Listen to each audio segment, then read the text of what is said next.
ಮರ್ತ್ಯ ಲೋಕವೆಲ್ಲವೂ ಭಕ್ತಿ ಸಾಮ್ರಾಜ್ಯವಾಯಿತು ಹೇಳ್ತಾರೆ ಸಿದ್ದರಾಮೇಶ್ವರ.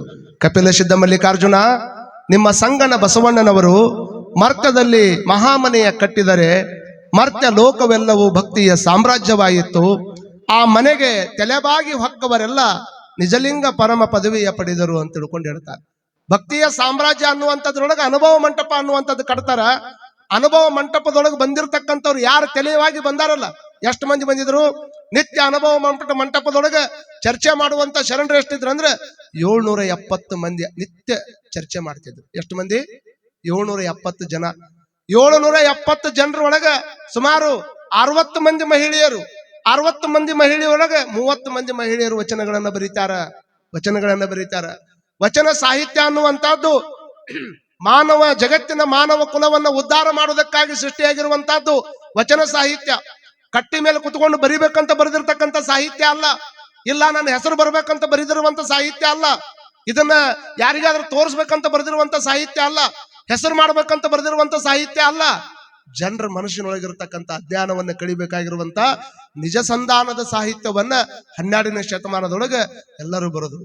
ಅನೇಕ ಧರ್ಮ ಗ್ರಂಥಗಳನ್ನ ನೋಡ್ತೀವಿ ನಾವು. ಈಗ ಕುರಾನನ್ನ ನೋಡಿದ್ರೆ ಮೊಹಮ್ಮದ್ ಪೈಗಂಬರ್ ಅವರು ದೇವವಾಣಿಯನ್ನ ಕೇಳಿದ್ರು, ಅದ್ರ ಪ್ರಕಾರ ಅವರು ಬರೆದ್ರು. ಅದನ್ನು ಬರೆದಿರುವಂತದ್ದು ನಮ್ಮ ಧರ್ಮ ಗ್ರಂಥ ಅಂತ ತಿಳ್ಕೊಂಡು ಕುರಾನನ್ನ ಹೇಳುತ್ತೀವಿ. ಬೈಬಲ್ ಅನ್ನ ತೆಗೆದುಕೊಂಡ್ರೆ ಯೇಸು ಜೀಸಸ್ ನಮ್ಗೆ ಹೇಳಿದ, ಅವ ಭಗವಂತನ ವಾಣಿಯನ್ನ ಕೇಳಿದ, ಅವ್ರ ಮುಖಾಂತರವಾಗಿ ಬಂದಿರುವಂತಹದ್ದು ಬೈಬಲ್ ಅಂತ ತಿಳ್ಕೊಂಡು ಹೇಳ್ತೀವಿ. ಹಾಗೆ ಗುರುನಾನಕರ ಧರ್ಮವನ್ನು ತೆಗೆದುಕೊಂಡ್ರೆ, ಸಿಖ್ ಧರ್ಮವನ್ನು ತೆಗೆದುಕೊಂಡ್ರೆ ಅವರು ತಾವು ಬರೆದಿರತಕ್ಕಂತಹ ಧರ್ಮ ಗ್ರಂಥಕ್ಕೆ ಗ್ರಂಥ ಸಾಹೇಬ ಅಂತ ಹೆಸರಿಟ್ರು. ಅವ್ರು ಹೇಳಿದ್ದು ಅದು ಧರ್ಮ ಆಯ್ತು. ಹೀಗೆ ಅನೇಕ ಧರ್ಮಗಳ ಇತಿಹಾಸವನ್ನು ತೆಗೆದುಕೊಂಡ್ರೆ ಬುದ್ಧ ಹೇಳಿರ್ತಕ್ಕಂಥ ವಿಚಾರಗಳೆಲ್ಲ ಅವು ಏನಾದವು? ಬುದ್ಧನ ತ್ರಿಪಿಟಿಕೆಗಳಾಗಿ ಅವು ಹೇಳಿರ್ತಕ್ಕಂಥ ವಿಚಾರವನ್ನ ಎಲ್ಲಾ ತಮ್ಮ ಅನ್ವಯಿಗಳು ಅದನ್ನ ಸ್ಥಾಪನೆ ಮಾಡಕತ್ತ. ಹಂಗ ಜೈನ ಧರ್ಮ ತಗೊಳ್ರಿ, ಎಲ್ಲಾ ಧರ್ಮದೊಳಗ ಒಬ್ಬ ಮೂಲ ಪುರುಷ ಹೇಳ್ಕೊಂತ ಬರ್ತಾನ, ಅದನ್ನ ಎಲ್ಲಾ ಅನ್ವಯಿಗಳು ಅನುಸರಿಸ್ಕೊಂತ ಹೋಗ್ತಾರೆ. ಆದ್ರೆ ಅಪ್ಪ ಬಸವಣ್ಣನವರ ಅದ್ಭುತವಾಗಿರ್ತಕ್ಕಂಥ ಈ ವಚನ ಧರ್ಮ ಅನ್ನುವಂಥದ್ದು ಎಂತದ್ದು ಅಂದ್ರೆ ಕೇವಲ ಅಪ್ಪ ಬಸವಣ್ಣ ಹೇಳಿಲ್ಲ, ನಮ್ಮ ಸಮಾಜದೊಳಗಿರ್ತಕ್ಕಂಥ ಕೆಲಸ್ತರದ ಎಲ್ಲ ವ್ಯಕ್ತಿಗಳು ಕೂಡಿಕೊಂಡು ಹೇಳಿರ್ತಕ್ಕಂಥ ಎಲ್ಲ ಮಾತುಗಳು ಧರ್ಮ ಗ್ರಂಥಗಳಾಗಿ ಹೊರಗೆ ಬರ್ತಾವ ಅಂದ್ರೆ ಅದು ಅಪ್ಪ ಬಸವಣ್ಣನವರ ಕೊಡುಗೆ ಅನ್ನುವಂಥದ್ದನ್ನು ತಲೆಗಿಟ್ಕೋಬೇಕು. ಒಂದ್ ಚಪ್ಪಾಳಿ ಹೊಡಿಬೇಕಲ್ಲ, ಇದು ಕುತ್ಕೊಂಡು ಹಂಗ ಕುತ್ಕೊಂಡು ನಾವು ಇಲ್ಲಿ ಹೇಳಿ ಚಪ್ಪಾಳಿ ಹೊಡಿಸ್ಕೋಬೇಕಲ್ಲ. ಮರ ನಿಮ್ ಕಡೆ ಎಂತ ದುರ್ದೈವ ನೋಡ್ರಿ. ಎಷ್ಟು ಕಷ್ಟಪಟ್ಟಾರ ಅಂತ ಮಾಡ್ರಿ ನೀವು. ಅನುಭವ ಮಂಟಪ ಕಟ್ಟಬೇಕಾದ್ರೆ ಏನು ಸುಮ್ಮನೆ ಹಂಗ ಕಲ್ಲು ಕಟ್ಟಿಗೆ ಇಟ್ಟಿಗೆಯಿಂದ ಕಟ್ಟಿರುವಂತ ಕಟ್ಟಡ ಅಂತ ಮಾಡ್ರಿ? ಏನು ಕಲ್ಲು ಕಟ್ಟಿಗೆ ಇಟ್ಟಿಗೆಯಿಂದ ಕಟ್ಟಿರುವಂತ ಕಟ್ಟಡ ಅಲ್ಲ ಅದು. ಅನೇಕ ಎಲ್ಲ ಸ್ತರದ ವ್ಯಕ್ತಿಗಳನ್ನ ಇವತ್ತಿಗೂ ಸಹಿತ ಎಷ್ಟೋ ಮಂದಿ ಸಮಾಜದೊಳಗೆ ಇನ್ನೂ ಜಾತವಾದ ಅನ್ನುವಂಥದ್ದು ತಾಂಡವಾಡ್ತದ. ಇನ್ನೂ ಕೂಡ ಅವ ಸಣ್ಣವ ಇವ ದೊಡ್ಡವ ಅನ್ನುವಂಥದ್ದು ಇವತ್ತಿಗೂ ಕೆಲವೊಂದು ಊರಾಗ ನಡೆಸುವಂತವ್ರದಾರ. ಇಂಥ ಟೈಮ್ದೊಳಗನ ಹಿಂಗೈತೆ ಅಂದ್ರೆ 12ನೇ ಶತಮಾನದೊಳಗ ಎಲ್ಲ ವ್ಯಕ್ತಿಗಳನ್ನ ಕರ್ಕೊಂಡು ಬಂದು ಒಂದು ಕಡೆ ಕೂಡಿಸಿಕೊಂಡು ಅವ್ರನ್ನ ಎಲ್ಲ ಲೋಕ ಚಿಂತನೆಗಾಗಿ ಹಚ್ಚಿರುವಂತ ಒಂದು ದೊಡ್ಡ ಕೆಲಸವನ್ನು ಮಾಡಿದವರು ಅಪ್ಪ ಬಸವಣ್ಣನವರನ್ನುವಂಥದ್ದನ್ನ ಅಭಿಮಾನದಿಂದ ಹೇಳ್ಕೋಬೇಕಾಗ್ತದ. ನಾವು ಅಭಿಮಾನದಿಂದ ಹೇಳ್ಕೊಡ್ಬೇಕ. ಅನುಭವ ಎಂಬುವುದೊಂದು ಆತ್ಮವಿದ್ಯೆ. ಅನುಭವ ಎಂಬುವುದೊಂದು ತಾನಾರೆಂದು ತೋರುವಂತ ವಿದ್ಯೆ. ನಾನು ಯಾರನ್ನುವಂಥದ್ದು ಗೊತ್ತಾಗ್ಬೇಕಲ್ಲಪ್ಪ. ನೀವ್ ಹೇಳಿದ ಕೂಡಲೇ ನೀವು ಯಾರಂತ ಕೇಳಿದ್ರೆ ಏನಂತೀರಿ? ನಾ ಬಸಪ್ರಿ, ಮಲ್ಲಪ್ರಿ, ಕಲ್ಲಪ್ರಿ ಹಿಂಗೆಲ್ಲ ಹೆಸರು ಹೇಳ್ಕೊಂತ ಹೋಗ್ತೀವಿ ನಾವು. ಆದ್ರೆ ಕರೆ ನಾವ್ ಯಾರು ಅಂತ ಕೇಳಿದ್ರೆ ನೀವು ಬಸಪ್ಪ ಮಲ್ಲಪ್ಪ ಅಲ್ಲ. ನಿನ್ನೊಳಗೊಂದು ಆತ್ಮ ಚೈತನ್ಯ ಐತಲ್ಲ, ಆತ್ಮ. ಆ ಆತ್ಮ ನೀನು. ಆತ್ಮ ಶರೀರದ ಮುಖಾಂತರವಾಗಿ ತನ್ನ ಕೆಲಸ ಕಾರ್ಯಗಳನ್ನು ಮಾಡಿಸ್ಕೊಳಕತ್ತದ. ಇದು ಆತ್ಮ ಇಲ್ಲೇ ಇರ್ತದ, ಶರೀರ ನಾಶ ಆಗಿ ಹೋಗ್ತದ. ಆತ್ಮವಿದ್ಯೆ ಅನ್ನುವಂಥದ್ದು ನಾನು ಯಾರು, ನಾ ಯಾವುದಕ್ಕಾಗಿ ಬಂದೆ, ಇಲ್ಲಿಂದ ಮುಂದೆ ಏನ್ ಮಾಡ್ಬೇಕಾಗದ, ಸತ್ತ ನಂತರದಲ್ಲಿ ಏನಾಗ್ತೀನಿ, ಇದೆಲ್ಲ ಚಿಂತನೆ ಮಾಡುವಂತದ್ದು ಏನೈತಲ್ಲ, ಇದಕ್ಕೆ ಆತ್ಮವಿದ್ಯೆ ಅಂತ ಕರೀತಾರೆ. ಇಷ್ಟೆಲ್ಲಾ ಜನಗಳು ಕೂಡಿಕೊಂಡು ಒಂದು ಜಗತ್ತಿನ ಇತಿಹಾಸದೊಳಗೆ ಬಹುತೇಕ ಎಲ್ಲರೂ ಒಂದೊಂದು ತತ್ವಕ್ಕೆ ಬಹಳಷ್ಟು ಬೆಲೆ ಕೊಟ್ಟಾರ. ನಿಮ್ಗೆಲ್ಲ ಗೊತ್ತಿರೋ ಹಂಗ ನೋಡ್ರಿ, ಜೈನರ ಸಂಪ್ರದಾಯದೊಳಗೆ ಅವ್ರು ಬಹಳ ಹೆಚ್ಚು ಒತ್ತು ಕೊಡುವುದು ಯಾವ್ದಕ್ಕಂದ್ರೆ ಅಹಿಂಸಾ ಪರಮೋ ಧರ್ಮ. ಅಹಿಂಸೆಗೆ ಬಹಳ ಒತ್ತು ಕೊಟ್ಟಿರುವಂತ ಧರ್ಮ ಯಾವುದು ಅಣ್ಣಾರ? ನಿಮ್ಗೆ ಕೇಳಕತ್ತೀನ್ರಿ, ಈ ಹುಡ್ರು ಸುಮ್ನಿರಪ್ಪ ಒಂದ್ ಸ್ವಲ್ಪ. ಅಣ್ಣಾರು ಹಿಂದ್ ಕುಂತವ್ರು ನಿಮ್ಗೆ ಬಾಯಿಲ್ಲ. ಜೈನ ಧರ್ಮಕ್ಕೆ ಯಾವ್ದೈತಿ? ಅಹಿಂಸಾ ಪರಮೋ ಧರ್ಮ. ಅಹಿಂಸೆಯನ್ನು ಮಾಡಬಾರ್ದು ಹೇಳಿರುವಂತದ್ದು ಅದು. ಅಹಿಂಸೆಯನ್ನು ಮಾಡಬಾರ್ದು ಅನ್ನುವಂಥ ತತ್ವಕ್ಕೆ ಒತ್ತು ಕೊಟ್ಟಿರುವಂತದ್ದು ಜೈನ ಧರ್ಮ. ಇನ್ನು ಬುದ್ಧನ ಧರ್ಮ ದಯೆ ಮಾನವೀಯತೆಯ ಬಗ್ಗೆ ಹೆಚ್ಚು ಒತ್ತು ಕೊಟ್ಟಿರ್ತಕ್ಕಂಥದ್ದು ಯಾವ್ದು ಧರ್ಮ? ಅದು ಬೌದ್ಧ ಧರ್ಮ. ಇನ್ನು ಬಹಳಷ್ಟು ವಿಚಾರ ಮಾಡುವಂತದ್ದು ಅಂದ್ರೆ ಮಧ್ವಾಚಾರ್ಯರು ಒಂದು ಧರ್ಮವನ್ನು ಹುಟ್ಟಾಕಿದ್ರು. ಭಕ್ತಿ ಪಂಥಕ್ಕೆ ಬಹಳ ಹೆಸರನ್ನು ಕೊಟ್ಟರು, ಒತ್ತು ಕೊಟ್ರು. ಮಧ್ವಾಚಾರ್ಯರು ಸ್ಥಾಪನೆ ಮಾಡಿರುವಂತ ಧರ್ಮದೊಳಗೆ ಭಕ್ತಿಗೆ ಬಹಳ ಒತ್ತು ಕೊಟ್ರು. ಇನ್ನು ಜೈನರು ಅಹಿಂಸೆಗೆ ಬಹಳ ಒತ್ತು ಕೊಟ್ರು. ಬೌದ್ಧರು ಮಾನವೀಯತೆಯ ಬಗ್ಗೆ ದಯೆ ಬಗ್ಗೆ ಬಹಳ ಒತ್ತು ಕೊಟ್ಟರು. ಶಂಕರಾಚಾರ್ಯರು ಹೇಳ್ತಾರೆ, ವಿದ್ಯೆಯನ್ನ ಪಡಿಲಾರ್ದ ಇದ್ರ ಆತನಿಗೆ ಯಾವುದೇ ರೀತಿಯಾಗಿರ್ತಕ್ಕಂಥ ಸುಖ ಸಿಗ್ಲಿಕ್ಕೆ ಸಾಧ್ಯ ಇಲ್ಲ ಅನ್ನುವಂಥದ್ದನ್ನ, ವಿದ್ಯೆ ಒಂದೇ ದೇವನ ಒಲಿಸುವ ಸಾಧನ ಅನ್ನುವಂಥ ಮಾತನ್ನು ಶಂಕರಾಚಾರ್ಯರು ಹೇಳಿದರೆ, ವಿದ್ಯೆ ಒಂದೇ ದೇವನನ್ನು ಒಲಿಸುವಂತಹ ಸಾಧನ ಅನ್ನುವಂಥದ್ದು ಶಂಕರಾಚಾರ್ಯರು ಹೇಳಿದರೆ, ಅಹಿಂಸೆಯೇ ಪರಮೋ ಧರ್ಮ ಅನ್ನುವಂಥದ್ದು ಜಗತ್ತಿನಾಗ ಜೈನರು ಹೇಳಿದರೆ, ದಯೆ ಮತ್ತು ಮಾನವೀಯತೆಯನ್ನು ಬುದ್ಧ ಹೇಳಿದರೆ, ಅದರ ಜೊತೆಗೆ ಮಧ್ವಾಚಾರ್ಯರು ಭಕ್ತಿಯನ್ನು ತೋರಿಸಿದರೆ, ವಿದ್ಯೆಯೊಂದೇ ದೇವ ಒಲಿಸುವ ಸಾಧನ ಅಂತ ತಿಳ್ಕೊಂಡು ಹೇಳುವಂತ ಕಾಲದೊಳಗೆ ವಿದ್ಯೆ ಒಂದೇ ದೇವನ ಒಲಿಸುವಂತ ಸಾಧನ ಅಲ್ಲ, ಕಾಯಕವೂ ಸಹಿತ ದೇವನನ್ನ ಒಲಿಸುವ ಸಾಧನ ಅಂತ ತಿಳ್ಕೊಂಡು ಅನುಭವ ಮಂಟಪದೊಳಗೆ ಕಾಯಕಕ್ಕೆ ಒಂದು ದೊಡ್ಡ ಶಕ್ತಿಯನ್ನು ಕೊಟ್ಟವರು ಅಪ್ಪ ಬಸವಣ್ಣನವರು. ಏನ್ ಮಾಡಿದ್ರು? ಎಲ್ಲರೂ ಕಾಯಕ ಮಾಡಬೇಕು, ಕಾಯಕವೇ ಮೂಲ ಸಿದ್ಧಾಂತ. ಕಾಯಕವನ್ನೆಲ್ಲರೂ ಮಾಡಿ, ಯಾವುದೇ ಕಾಯಕ ಮಾಡಪ್ಪ ನೀನು, ಬೇಕಾದ ಕಾಯಕ ಮಾಡ್ಕೋ, ಆದ್ರೆ ಕಾಯಕವನ್ನು ಮಾಡಲೇಬೇಕು. ಕಾಯಕ ಮಾಡಿ ದಾಸೋಹ ಮಾಡಬೇಕು, ದಾಸೋಹ ಮಾಡಿ ಅನುಭವ ಮಾಡಬೇಕು. ಇದು ಕಲ್ಯಾಣದ ಅನುಭವ ಮಂಟಪದಾಗಿರುವಂತ ಒಂದು ದೊಡ್ಡ ಕಾನ್ಸೆಪ್ಟ್. ಅದಕ್ಕೆ ಅವ್ರು ಹೇಳ್ತಾರೆ, ಚನ್ನಬಸವಣ್ಣವರು, ಹಲವಾರು ವರ್ಷಗಳ ಕಾಲ ಲಿಂಗ ಪೂಜೆ ಮಾಡಕ್ಕಾಗ್ಲಿಲ್ಲ ಅಂದ್ರೆ ಒಂದು ದಿವಸ ಜಂಗಮ ದಾಸೋಹ ಮಾಡುದು ಬಹಳ ಲೇಸು ಅಂತ ಹೇಳ್ತಾರೆ. ಜಂಗಮ ದಾಸೋಹ ಮಾಡ್ಬೇಕು. ಈಗೇನ್ ಮಾಡಕತ್ತಾರ ನೋಡ್ರಿ, ಸಮಾಜ ಸೇವಾ. ಜಂಗಮ ದಾಸೋಹ ಅಂತಂದ್ರೆ ಜಂಗಮರ್ ಹೋಗಿ ರೊಕ್ಕ ಕೊಡುದು, ಜಂಗಮರ್ ಹೋಗಿ ಉಣಿಸೋದು ಅಷ್ಟ ಅಲ್ಲ. ಇವತ್ತಿಷ್ಟ ಕುಂಡ ಮಂದಿ ಇಲ್ಲಿ ಏನ್ ಕುಂತಿರಲ್ಲ, ನೀವು ಎಲ್ಲ ನಿಜ ಜಂಗಮರ ಇದ್ದಂಗ, ಸಮಾಜದ ಜಂಗಮರ ಇದ್ದಂಗ. ಇಷ್ಟು ಮಂದಿಗೆ ಯಾರ್ಯಾರು ಪ್ರಸಾದ ಮಾಡ್ಸಕತ್ತಾರಲ್ಲ, ನೀವು ಇಷ್ಟ ಕುಂಡ ಮಂದಿ ಪ್ರಸಾದ ಮಾಡ್ಸಕತ್ತೀರ ಅಂದ್ರೆ ಚನ್ನಬಸವಣ್ಣನವ್ರು ಹೇಳ್ತಾರ, ಒಂದು ದಿವಸ ಹೋಗಿ ಅನಂತ ಕಾಲ ತಪಸ್ಸು ಮಾಡೋದಕ್ಕಿಂತ ಒಂದು ದಿವಸ ಗುರುಸೇವೆ ಮಾಡ್ಬೇಕು. ಒಂದು ದಿವಸ ಗುರುಸೇವೆ ಮಾಡಕ್ ಆಗ್ಲಿಲ್ಲ ಅಂದ್ರೆ ಒಂದು ದಿವಸ ಲಿಂಗ ಪೂಜೆ ಮಾಡ್ಬೇಕು. ಒಂದು ದಿವಸ ಲಿಂಗ ಪೂಜೆ ಮಾಡಕ್ ಆಗ್ಲಿಲ್ಲ ಅಂತಂದ್ರೆ ಒಂದು ದಿವಸ ಜಂಗಮ ಸೇವೆಯನ್ನ ಮಾಡಿದ್ರೆ, ಜಂಗಮ ತೃಪ್ತಿಯನ್ನ ಮಾಡಿದ್ರೆ ಇಷ್ಟಾಕುಂಡ ಪುಣ್ಯ ಬರ್ತೈತೆ ಅನ್ನೋದಾದ್ರೆ, ಮತ್ತಿಷ್ಟೆಲ್ಲಾ ಮಂದಿ ಜಂಗಮರಿಗೆ ನಿತ್ಯ ಪ್ರಸಾದ ಮಾಡುವಂತ ಅನೇಕ ಜನ ಇಲ್ಲಿ ಅದಾರಲ್ಲ, ಅವ್ರಿಗೆ ಎಷ್ಟು ದೊಡ್ಡ ಶಕ್ತಿ ಬರ್ತೈತೆ ಅನ್ನುವಂಥದ್ದನ್ನು ತಲೆಯಾಗಿಟ್ಕೊಳ್ಬೇಕು ನಾವು. ಮುಂದೊಬ್ಬ ಯಾವನೋ ನೋಡ್ರಿ, ನಮ್ಗ ತಪಸ್ಸು ಮಾಡಕ್ಕಾಗೋದಿಲ್ಲ, ಜಂಗಮ ಸೇವೆನೂ ಮಾಡಕ್ಕಾಗೋದಿಲ್ಲ, ಲಿಂಗ ಪೂಜೆನೂ ಮಾಡಕ್ಕಾಗೋದಿಲ್ಲ, ಇದಕ್ಕಿಂತ ಒಂದ್ ಯಾವ್ದಾರು ಮುಂದುವರೆದಿದ್ರು ಹೇಳ್ರಿ ಅಂದವ. ಮತ್ತವ್ರು ಹೇಳಿದ್ರು, ಅನಂತ ಕಾಲ ಜಂಗಮ ಸೇವೆ ಮಾಡುವುದಕ್ಕಿಂತ ಒಂದು ಕ್ಷಣ ನಿಮ್ಮ ಶರಣರ ಅನುಭಾವಿಗಳ ಸಂಘದಲ್ಲಿ ಅನುಭವ ಮಾಡಿಬಿಟ್ರೆ ಇಷ್ಟೆಲ್ಲಾ ಪುಣ್ಯ ಬರ್ತೈತೆ ಅನ್ನುವಂತ ಮಾತನ್ನ ಚನ್ನಬಸವಣ್ಣನವ್ರು ಹೇಳ್ತಾರಂದ್ರೆ, ಒಂದು ಕ್ಷಣ ಅನುಭವ ಕೇಳಿದ್ರನೆ, ಒಂದು ಕ್ಷಣ ಅನುಭವ ಚಲೋ ಮಾತುಗಳಿದ್ರೆ ಇಟ್ಟಾಕೊಂಡ ದೊಡ್ಡ ಶಕ್ತಿ ಬರ್ತೈತೆ ಅನ್ನೋದಾದ್ರೆ, ಸುಮಾರು 25 ದಿವಸಗಳ ಕಾಲ ಶರಣರ ಬಸವ ಪುರಾಣ ಕೇಳಾಕತ್ತೀರಂದ್ರೆ ನಿಮ್ಮದೇ ಅಂತ ದೊಡ್ಡ ಪುಣ್ಯ ಐತೆ ಅನ್ನುವಂಥದ್ದನ್ನು ನಾವೆಲ್ಲರೂ ತಲೆಯಾಗಿಟ್ಕೊಳ್ಬೇಕಾಗ್ತದೆ. ಇದೊಂದು ದೊಡ್ಡ ಪುಣ್ಯದ ಕೆಲಸ. ಅನುಭವ ಕೇಳುದಂದ್ರೆ ಏನು, ಅದನ್ನ ಶರಣರು ಹೇಳ್ತಾರ. ಅನುಭವ ಮಂಟಪವನ್ನು ತಯಾರು ಮಾಡಿದ್ರು. ಅದಕ್ಕೆ ಇವತ್ತು ಪಾರ್ಲಿಮೆಂಟ್ನಾಗ ಒಬ್ಬರು ಸ್ಪೀಕರ್ ಇರ್ತಾರ, ಅದ್ರ ತೆಳಗೊಬ್ಬರು ಬರೆಯಕ ಕಾರ್ಯದರ್ಶಿ ಇರ್ತಾರ. ಏನಾಯ್ತು, ಏನ್ ಹೋಯ್ತು, ಯಾವ್ದು ಹಾಕ್ಬೇಕು, ಯಾವ್ದು ಕಡತಿಂದ ತೆಗಿಬೇಕು, ಇದೇನ್ ಕಲ್ಪನೆ ಇವತ್ತು ಬಂದೈತಲ್ಲ, ಇವತ್ತಿನ ಕಲ್ಪನೆ ದೊಡ್ಡದಲ್ರಿ. ಇವತ್ತಿನ ದೊಡ್ಡದಂತ ಮಾಡ್ರಿ ನೀವು. 12ನೇ ಶತಮಾನದೊಳಗ ವಿದ್ಯೆ ಅಂದ್ರೆ ಏನನ್ನೋದ ಗೊತ್ತಿಲ್ಲಾರದಂತ ಟೈಮ್ದೊಳಗ ಅನುಭವ ಮಂಟಪ ಅನ್ನುವಂಥದ್ದೊಂದು ಕಟ್ಟಿ, ಅದರೊಳಗೆ ಅಲ್ಲಮ ಪ್ರಭುದೇವರನ್ನ ಸ್ಪೀಕರ್ ಮಾಡಿ, ಅದರೊಳಗೆ ಚನ್ನಬಸವಣ್ಣನವರನ್ನ ಕಾರ್ಯದರ್ಶಿಯಾಗಿ ಮಾಡಿ, ಏನು ಬರೀಬೇಕು ಏನು ಬರೀಬಾರ್ದು ಅನ್ನುವುದಕ್ಕೆ ಶಾಂತರಸ ಅನ್ನುವಂಥ ಭಂಡಾರದ ಒಡೆಯನನ್ನಾಗಿ ಮಾಡಿರ್ತಕ್ಕಂಥ ಕೀರ್ತಿ ಅಪ್ಪ ಬಸವಣ್ಣನವ್ರಿಗೆ ಸಲ್ಲುತ್ತದೆ. ಅಂತ ಅನುಭವ ಮಂಟಪಕ್ಕೆ ನಿತ್ಯ ಸಾವಿರಾರು ಜನ ಬರೋರು, ಸಾವಿರಾರು ಜನ ಅದ್ರೊಳಗೆ ಭಾಗಿಯಾಗವ್ರು. ಆದ್ರೆ ಅದ್ರೊಳಗೆ ನಿತ್ಯ ಮುಕ್ತಾತ್ಮರಾದವ್ರು 770 ಜನ. ಎಲ್ಲಾರು ಬಂದು ಕೇಳ್ತಾರಂತಲ್ಲ, ಸಂಕದಾಗಿದ್ದವ್ರು ಎಲ್ಲರೂ ಪ್ರವಚನಕ್ಕೆ ಬಂದಾರ ಅಂತ ಅನ್ನಕಾಕೈತೇನ್? ಊರ್ ಮುಂದ ದೊಡ್ಡ ಹೊಳಿ ಹರಿದೈತಂದ್ರೆ ಎಲ್ಲರೂ ನಿತ್ಯ ಸ್ನಾನಿಗಳೇನಯ್ಯ, ಊರ್ ಮುಂದ ದೊಡ್ಡ ಹೊಳಿ ಹರಿದೈತ್ರಿ ಅದಾರ, ಎಲ್ಲಾರು ಸ್ನಾನ ಮಾಡಬೇಕಂತ ಐತಿ. ಕೆಲ ಮಂದಿ 2 ದಿವಸಕ್ಕೆ ಮಾಡ್ತೀವಿ ಅಂದ್ರೆ ನಾವೇನ್ ಮಾಡಂಗೈತಿ ಅದಕ್ಕೆ? ಇಲ್ರಿ ನಾವು 1 ದಿವಸಕ್ಕೆ ಒಂದು ಮಾಡಂಗಿಲ್ರಿ, 2 ದಿವಸಕ್ಕೆ ಮಾಡ್ಕೊ, 10 ದಿವಸಕ್ಕೆ ಮಾಡ್ಕೊ. ಯಾರು ಮಾಡಂತ? 10 ದಿವಸಕ್ಕೆ ಮಾಡಿದಾರೆ ಕೇಳೋರು ಯಾರು? ನೀವು ಮುಂಜಾನೆ ಚೇಂಜ್ ಮಠ ಆ ಹೊಳ್ಯಾಗ ಬಿದ್ದ್ರ ಕೇಳೋದವ್ರು ಯಾರು? ನೋಡ್ರಿ, ಯಾರಿಗೆ ನೀರಿನ ಅವಶ್ಯಕತೆ ಐತಿ, ನೀರು ಇದ್ದಲ್ಲಿ ಹೋಗ್ಬೇಕಾಕೈತಿ. ಹಂಗ ಯಾರಿಗೆ ಒಂದಿಷ್ಟು ಸ್ವಚ್ಛ ಆಗ್ಬೇಕು ಅನ್ನೋದೈತಲ್ಲ, ನೀರ್ ಇದ್ದಲ್ಲಿ ಹೋಗ್ಬೇಕಾಗ್ತದ. ಹಂಗ ಆತ್ಮ ಅನ್ನುವಂಥದ್ದು ಇದು ಒಂಥರ ಹೆಂಗೈತಂದ್ರ, ಈಗ ನಮ್ಮ ಕಡೆ KRS ಅಂತ ಐತಿ, ಹೆಸರು ಕೇಳಿರ್ಬೋದು ನೀವು. ಕರ್ನಾಟಕದಾಗ KRS ಅಂದ್ರೆ ಕನ್ನಂಬಾಣಿ ಆನೆಕಟ್ಟು ಅಂತ ಐತಿ. ಆ ಆನೆಕಟ್ಟನ್ನು ಕಟ್ಟದವ್ರು ಯಾರಂತ ಕೇಳಿದ್ರೆ ಯಾರಂತಾರಪ್ಪ? ಸರ್ ಎಂ ಹೇಳ್ರಿ, ಯಾರು? ಸರ್ ಎಂ ವಿಶ್ವೇಶ್ವರಯ್ಯ ಅಂತ. ಆನೆಕಟ್ಟು ಕಟ್ಟೋದಕ್ಕೆ ಹಲವಾರು ಜನ ಕೆಲಸ ಮಾಡ್ಯಾರ. ಕರೆ ಆನೆಕಟ್ಟನ್ನ ಕಟ್ಟೋದಕ್ಕೆ ಹಲವಾರು ಜನ ಕೆಲಸ ಮಾಡಿದ್ರು ಅದನ್ನ ಕಟ್ಟದವ್ರು ಯಾರಂತ ಕೇಳಿದ್ರೆ ಯಾರಂತಾರ? ಸರ್ ಎಂ ವಿಶ್ವೇಶ್ವರಯ್ಯನ ಅಂತಾರ.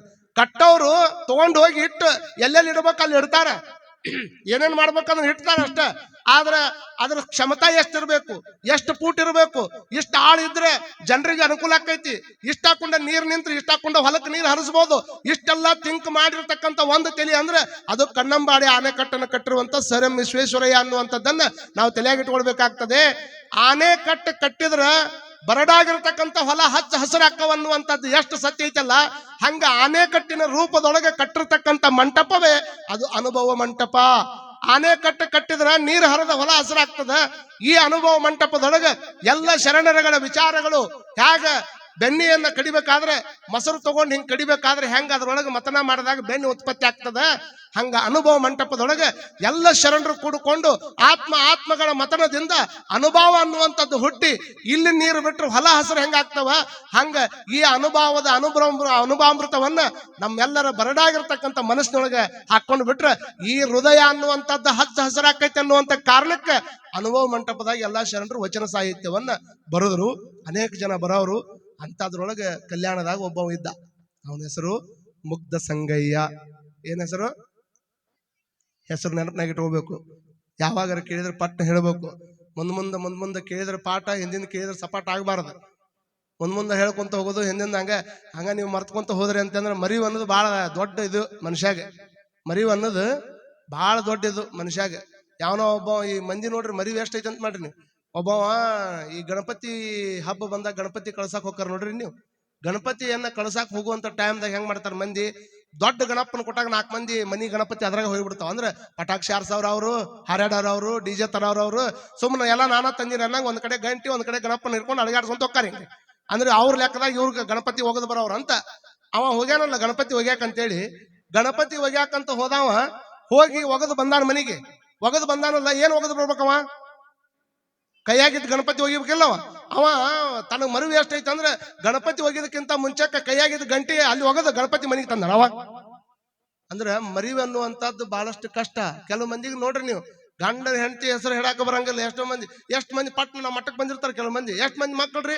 1 2 3 1 5 ಅದಾವ ನೋಡ್ರಿ ಅಂತ ನಾವ. ಅಂದ್ರೆ ಮಕ್ಳು ಎಷ್ಟು ಅದಾವ ಅನ್ನೋದ ಮರ್ತಾರ ಅಂತಂದ್ರೆ ಲೆಕ್ಕ ಹಾಕ್ರಿ. ನೀವು ಹೇಳಿದ್ದೆಲ್ಲ ತಲೆಗಿಟ್ಟುವಂತಾರ ಅಂತೀರಿ ನೀವು.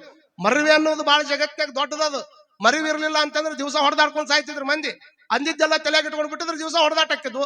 ಅಂದಿದ್ದು ಮರಿಬೇಕಾಕತಿ, ಆಡಿದ್ದು ಮರಿಬೇಕಾಕತಿ, ಜಗಳ ಮಾಡಿದ್ದು ಮರಿಬೇಕಾಕತಿ. ಇದು ಪರಮಾತ್ಮ ಕೊಟ್ಟಿರುವಂತ ವರ, ಇದು ಮರಿವೆ.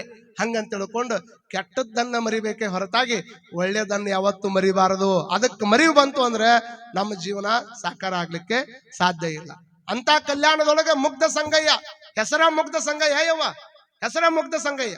ಮುಗ್ಧ ಸಂಗಯ್ಯನ ಕೆಲಸ ಏನು? ಅನುಭವ ಮಂಟಪದೊಳಗ ಹೋಗಿ ಅನುಭವವನ್ನು ಕೇಳೋದು. ಮಹಾಮನಿ ಒಳಗ ಗಂಗಾಂಬಿಕೆ ಮತ್ತು ನೀಲಾಂಬಿಕೆಯರಿಗೆ ಏನಾದ್ರೂ ಸಹಾಯ ಇದ್ರೆ ಸಹಾಯ ಮಾಡೋದು. ಮತ್ತು ಮುಂಜಾನೆ ಎದ್ದು ಅಪ್ಪ ಬಸವಣ್ಣವ್ರ ಪೂಜೆಗೆ ಬಿಲೋ ಪತ್ರಿ ಹೂಗಳನ್ನು ತಗೊಂಡ್ಬಂದು ಕೊಡುವಂತ ಕೆಲಸವನ್ನ ಮುಗ್ಧ ಸಂಗಯ್ಯ ಮಾಡ್ತಾರೆ. ಏನ್ ಕೆಲಸ? ಅನುಭವ ಮಂಟಪದೊಳಗ ಗಂಗಾಂಬಿಕೆ ನೀಲಾಂಬಿಕೆ ಅವ್ರ ಕೈಯಾಗ ಸಹಾಯ ಮಾಡೋದು, ಅದರ ಜೊತೆಗೆ ಪತ್ರಿಯನ್ನ ಹೂವನ್ನ ತರ್ಕೊಂಡ್ ಬರುವಂತದ್ದು ಕೆಲಸ. ಆತ ಹೇ ಅಣ್ಣ ಈ ಕಡೆ ನೋಡ್ರಿ, ನಾನು ನೋಡ್ರಿ ಕತೆ ಹೇಳೋ ಮುಂದ ಅದ್ರ ಬಗ್ಗೆ ಸ್ವಾರಸ್ಯ ಹೇಳೋ ಮುಂದೆ ಆ ಕಡೆ ಈ ಕಡೆ ನೋಡಬಾರ್ದು. ಆ ಕಡೆ ಈ ಕಡೆ ಲಕ್ಷ ಹೋಗಬಾರ್ದು. ಕುಂತವ್ರು ಹೆಂಗ್ ಕುಂದಿರ್ಬೇಕು ಗೊತ್ತನ್? ಭಾರಿ ತನ್ಮಯತೆಯಿಂದ ಕುಂದಿರ್ಬೇಕು. ಹಿಂದ್ ಬೆಂಕಿ ಹತ್ತೈತೆ ಅಂದ್ರೂ ನೋಡಬಾರ್ದು, ಹಿಂದ್ ಬೆಂಕಿ ಹತ್ತೈತೆ ಅಂದ್ರೂ ನೋಡಬಾರ್ದು. ಯಾರೋ ಒಬ್ರು ಕೌಶಿಕನ ಮಹಾರಾಜನ ಇದು ಜನಕ್ ಮಹಾರಾಜನ ಆಸ್ಥಾನದೊಳಗೆ ದೊಡ್ಡ ಪ್ರವಚನ ನಡೆದಿತ್ತು. ಕುಂತವ್ರು ಕರೆ ಕುಂತಾರೋ ಏನ ಹಂಗ ಎಲ್ಲಾರು ಕುಂತಾರಂತ ಟೆಸ್ಟ್ ಮಾಡಕ್ ನಿಮ್ ಹಿಂದ್ ಬೆಂಕಿ ಹತ್ತೈತಿ ಅಂದವ. ಹಿಂಗ್ ಬೆಂಕಿ ಹತ್ತೈತಿ ಅಂದ್ಬಿಡ್ಲಿ ಒಬ್ಬರು ಉಳಿಬೇಕಿಲ್ಲ ಅಲ್ಲಿ. ಎಲ್ಲರೂ ಓಡಿದ್ದ ಎಲ್ಲಾರು ಓಡಿ ಹೋಗಿ ಒಬ್ಬರ ಕುಂತಿದ್ದಲ್ಲಿ ಹೇಳವಂದ. ಎಲ್ಲಾರು ಓಡಿ ಹೋಗ್ಯಾರ 10,000 ಮಂದಿ, ನೀ ಯಾಕೆ ಕುಂತೀವೋ, ನೀನು ಒಬ್ಬ ಎದ್ದು ಹೋಗ್ಬೇಕಿಲ್ಲ ಅಂದಾಗ ಅವ ಅಂದಂತ, ನೋಡ್ರಿ ಇವ್ರೇನು ಪ್ರಾಣ ಭಯದಿಂದ ಓಡಿ ಹೋಗ್ಯಾರಲ್ಲ, ಇವ್ರ ಮನಿ ಬಿಟ್ಟು ಇಲ್ಲಿಂದ ಬಿಟ್ಟು ಮನಿಗಾರ ಹೋದ್ರೆ 2 ದಿವಸ ಬದುಕವ್ರು ಅದಾರ, 1 ದಿವಸ ಹೋಗವ್ರು ಅದಾರ. ಆದ್ರ ನನ್ನ ಸಿದ್ಧಾಂತ ಹಿಂಗೈತಿ, ಹೇಳಾಕಂತ ನೀವು ಬಂದ್ರಿ, ಹೇಳಿ ನೀವು ಸಾಯ್ಬೇಕು, ಕೇಳಿ ನಾ ಸಾಯ್ತೀನಿ ಅಂದಂತವ. ನೀವ್ ಎದಕ್ ಚಪ್ಪಾಳಿ ಹೊಡಿದ್ರು ಮರ? ಹೇಳಾಕಂತ ನಾ ಬಂದೀನಿ ಇಲ್ಲಿ ಅಂದ್ರ ಕಾರಣ ಇಷ್ಟ. ಒಂದ್ ಕಡೆ ಕುಂತೀವಿ ಅಂತಂದ್ರೆ ಆ ಕಡೆ ಈ ಕಡೆ ನೋಡುವಂಗೆ ಇಲ್ಲ. ಆ ಕಡೆ ಈ ಕಡೆ ನೋಡಿದ್ರೆ ಹೋತದ ಭಕ್ತಿ. ಒಟ್ಟ ಯಾರು ಬರ್ತಾರೆ ಯಾರು ಹೋಗ್ತಾರೆ ಆ ಕಡೆ ಈ ಕಡೆ ನೋಡ್ಬಾರ್ದು. ನೀವು ಭಾಳ ಚಂದ ಕೇಳ್ತೀರಿ. ಆ ಹುಡುಗರು ಕೂಟ ಕೂಡಿ ನೀವು ಒಂದ್ ಸ್ವಲ್ಪ ಹುಡುಗರು ಆಗಾಕತ್ತೀರಿ ಅಷ್ಟ ಮುಂದೆ ಕುಂತವ್ರು. ದಯಮಾಡಿ ಒಂದ್ ಸ್ವಲ್ಪ ಆ ಹುಡುಗರ ಮತ್ತೆ ದಿವ್ಸಕ್ಕೊಂದೊಂದ್ ಏನೋ ಮಾಡವ್ರ ಅವ್ರು. ಮತ್ತೆ ಯಾರು ಬೇಕಾದಾರ ಹೇಳ್ರಿ, ಬೇಕಾದ ಹೇಳಿ, ಅವ್ರು ತಮ್ಮ ಗತ್ತು ಬಿಟ್ರ ಅಂದ್ರೆ ಹುಡುಗರ ಅಲ್ಲ ಅವ್ರು. ಕನ್ನಡ ಶಾಲೆ ಹುಡುಗರು ಡಿಮಾಂಡ್ ಅಂದ್ರೆ ಹಂಗ ನಿಮ್ಗೆ ಗೊತ್ತಿರ್ಲಿ. ನಮ್ಮ ಮಠದ ಮುಂದೆ ಕನ್ನಡ ಶಾಲೆ ಐತಿ. ಹುಡುಗರೆಲ್ಲ ನೋಡ್ರಿ ನೀವು, ಸಣ್ಣ ವಯಸ್ಸಿನ ಹುಡುಗರು, ಇವು ಕಾನ್ವೆಂಟ್ ಶಾಲೆ ಹುಡುಗರು ಹೆಂಗಿರ್ತಾವ, ಸುಮ್ ಚಲೋ ಬಟ್ಟೆ ಹಾಕೊಂಡು, ಸಾಕ್ಸ್ ಹಾಕೊಂಡು, ಬೂಟ್ ಹಾಕೊಂಡು, ಟೈ ಕಟ್ಕೊಂಡು, 3 kg ಹಾಕೊಂಡು, ಹಿಂದ್ ಹಾಕೊಂಡು ಹೋಗಿರ್ತಾವ. ಅವ ಹೋಗ್ಬೇಕ ಸುಮ್ನೆ ಹೋಗ್ಬೇಕಿಲ್ಲ. ಈ ಕನ್ನಡ ಶಾಲೆ ಹುಡುಗ ಅಂದಂತವ, ಲೇ ನೋಡಲ್ಲ ನಾನು ಕರ್ಕೊಂಡು ಹೋಗಕ್ ವ್ಯಾನ್ ಬಂದೈತಿ ಅಂದವ. ನಾನು ಕರ್ಕೊಂಡು ಹೋಗಾಕ ವ್ಯಾನ್ ಬಂದೈತಿ, ಬಸ್ ಬಂದೈತಿ ಅಂದ್ಬಿಡ್ಲೆ ಇವ ತನ್ನ ಡಿಮಾಂಡ್ ಹೇಳ್ಕೊಂಡ ಮತ್ತ ಅವನಕ್ಕಿಂತ ಹೆಚ್ಚು ಡಿಮಾಂಡ್ ಇವ ಹೇಳ್ಬೇಕಲ್ಲ ಕನ್ನಡ ಹುಡುಗ ಅವ ಅಂದಂತ ಮಗನ ನೀನ್ ಕರ್ಕೊಂಡು ಹೋಗಾಕ ವ್ಯಾನ್ ಬಂದೈತಿ ನಾ ಸಾಲಿ ಬ್ಯಾಡ ಅಂತ ತಿಳ್ಕೊಂಡು ಮನ್ಯಾಗ ಕುಂತೆ ಅಂದ್ರೆ ಹೆಡ್ ಮಾಸ್ತರ್ ಬಂದ್ ನನ್ ಕರ್ಕೊಂಡು ಹೋಗ್ತಾರ ನನ್ ತಾಕತ್ ಅಂದಂತೀವ ಸುಮ್ ಕುಂದ್ರು ಮರೆ ದಿವಸ 2 ಮಾತು ನಿಮ್ದೆ ಹೇಳೋದಾಗೈತಿ. ಮುಗ್ಧ ಸಂಗಯ್ಯ ಇಷ್ಟಾಕೊಂಡ ಚಂದ ಅಗದಿ ಪ್ರೀತಿಯಿಂದ ಸೇವಾ ಮಾಡ್ತಿದ್ದ.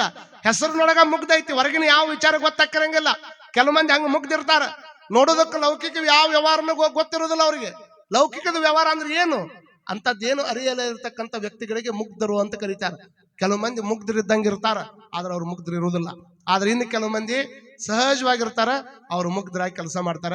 ಅವಂಗ ಇಷ್ಟ ಗೊತ್ತ್ರಿ, ದಿವಸ ಹೂಪತ್ರಿ ತಗೊಂಡ್ಬಂದ್ ಹಿಡಿದು ಆ ಮಹಾಮನಿ ಒಳಗ ಗಂಗಾಂಬಿಕೆ ಮತ್ತು ನೀಲಾಂಬಿಕೆಯ ಕೈಯಾಗ ಸೇವಾ ಮಾಡುದು, ತನಗ ಸಮಯ ಸಿಕ್ಕಾಗೆಲ್ಲ ಲಿಂಗ ಪೂಜೆ ಮಾಡ್ಕೊಂಡು ಕುಂದ್ರದು, ಇಷ್ಟ ಅವನ ಕೆಲಸ, ಮುಗ್ಧ ಸಂಗಯ್ಯನ ಕೆಲಸ. ಅವ ಇನ್ನೇನು ಪತ್ರಿ ಹರಕೊಂಡು ಹಿಂಗ ಕೈಯಾಗ ಹಿಡ್ಕೊಂಡು ಹೋಗ್ಬೇಕು ಮಹಾಮನಿ ಕಡೆ. ಯಾರೋ ಒಂದು 4 ಮಂದಿ, ಮತ್ತ ದೀಪದ ತೆಳಗ್ ಕತ್ಲಿದ್ದಂಗ ಎಲ್ಲಾ ಊರಾಗ 4 ಮಂದಿ ಇರೋರಲ್ಲ. ದೀಪದ ಕುಡಗ ತೆಳಗ ಎಲ್ಲರೂ ಊರಾಗ ಹುಟ್ಟದವ್ರೆಲ್ಲ ಚಲೋನ ಅಂತ ಅನ್ನಕ್ ಆಗೋದಿಲ್ಲ. ಊರಾಗ ಹುಟ್ಟದವ್ರು ಎಲ್ಲರೂ ಚಲೋ ಅಂತ ಹೆಂಗಂತ, ಎಲ್ಲಾರು ಇರ್ಬೇಕು, ಅವ್ರು ಇರ್ಬೇಕು, ಇವ್ರು ಇರ್ಬೇಕು ಅಂದಾಗ ಊರಾಗ ಇರ್ತೈತೆ ಅದು. ಮತ್ತೆಲ್ಲಾರು ಚಲೋನ ಹುಟ್ಟಿದ್ರೆ, ಎಲ್ಲಾರು ಚಲೋ ಹುಟ್ಟಿದ್ರೆ ನೀವ ದೇವರಾಗ್ಬಿಡ್ತಿದ್ರಿ ಜಗತ್ನಾಗ. ಹಂಗಾಗಿ ಕೆಟ್ಟವ್ರು ಇರ್ತಾರ, ಒಳ್ಳೆಯವರು ಇರ್ತಾರ.